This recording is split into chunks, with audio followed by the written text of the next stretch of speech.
대학편 분석 리포트 중앙대편 진행하도록 하겠습니다. 첫 번째로 시험 유형 분석입니다. 중앙대는 대표적인 이원학 캠퍼스 중에 하나입니다. 서울과 안성에서 학생을 모집을 하는데요.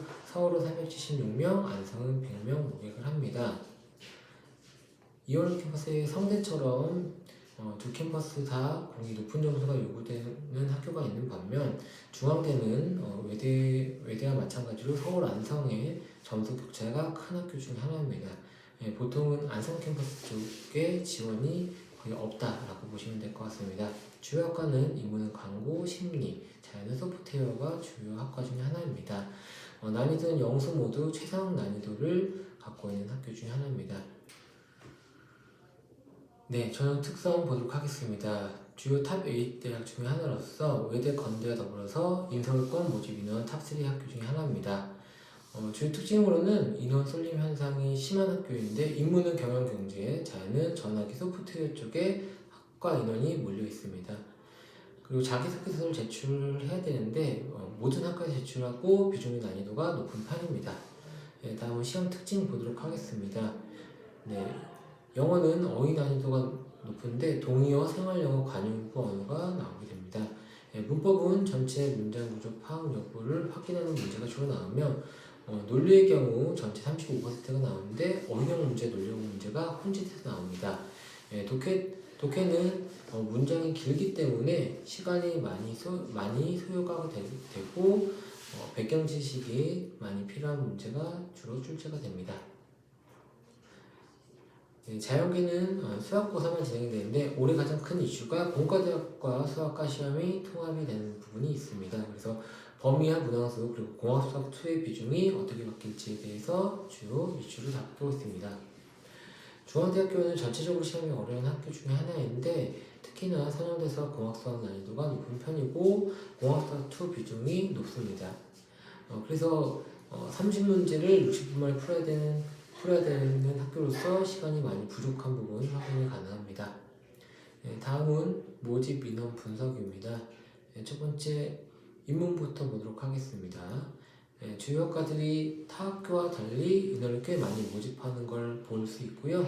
보통 3명에서 많게는 8명씩 모집을 하게 되고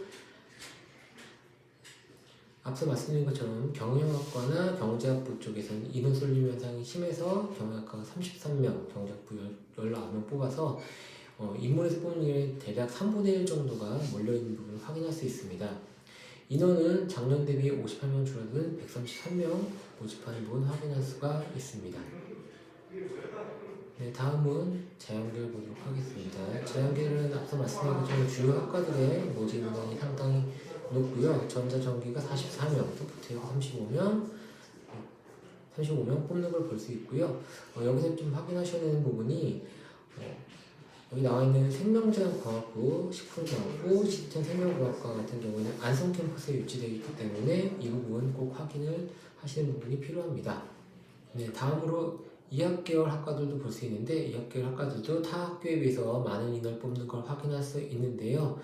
그래서 자연계열 같은 경우는 전년도 220명에서 93명 늘어난 313명 모집하는 걸 확인할 수가 있습니다.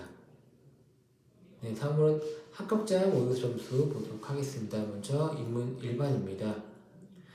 보통 상위 10%대에서 합격자가 나오는 걸 확인할 수 있는데요. 타 학교 대비했을 때 워낙 많은 인원을 뽑기 때문에 전체적인 평균 합격자 점수가 탑8 학교 대비해서 조금 낮아지는 걸 볼 수가 있습니다. 하지만 최소 상위 15% 이내로 들어야지만 합격권에 가까운 걸 확인할 수가 있습니다. 다음은 인문 학사입니다.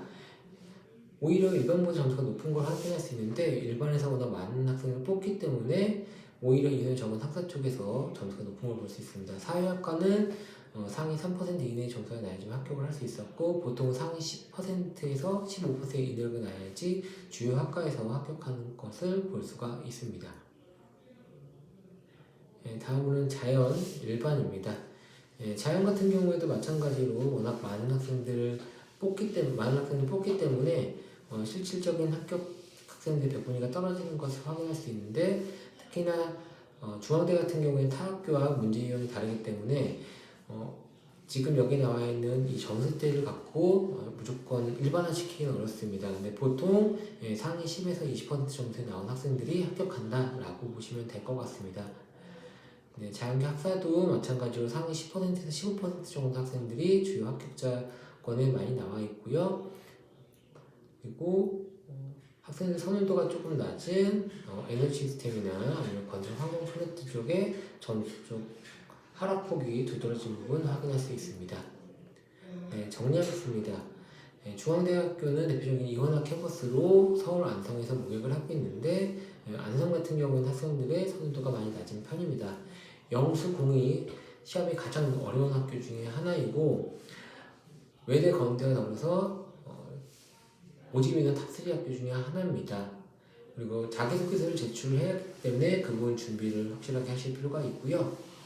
영어의 경우에는 전반적으로 문제가 어려운 편이고 그리고 독해의 장지문 및 시간을 많이 쓸리는 문제가 있어서 항상 시간에 대한 이슈가 있는 학교 중에 하나입니다. 자연에서 가장 큰 이슈는 올해부터 공과대학교가 수학과 시험이 통합되는 부분인데 이 부분은 학교의 모집 요강을 나온 다음에 준비를 하시는 필요가 필요합니다. 그리고 타 학교 대비해서 선형대수와 공학수학 난이도가 높고 공수 2 비중이 높은 학교 중에 하나입니다. 네, 모집 인원은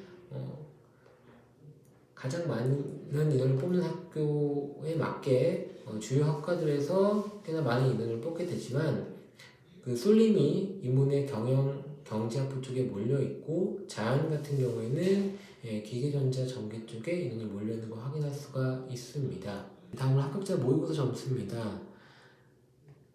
모집 인원이 많기 때문에 실제 합격자 평균 점수가 탑 8 학교에 비해서 점수가 좀 낮은 걸 확인할 수 있고요. 보통 상위 10%에서 15% 이내의 점수에서 합격권이 형성되는 걸 볼 수 있습니다. 네, 자연의 경우에서도 있는과 마찬가지로 워낙 많은 학생을 뽑기 때문에 전체적인 점수가 하락하여 상위 10에서 15% 이내로 합격권이 형성되는 부분 확인할 수 있습니다.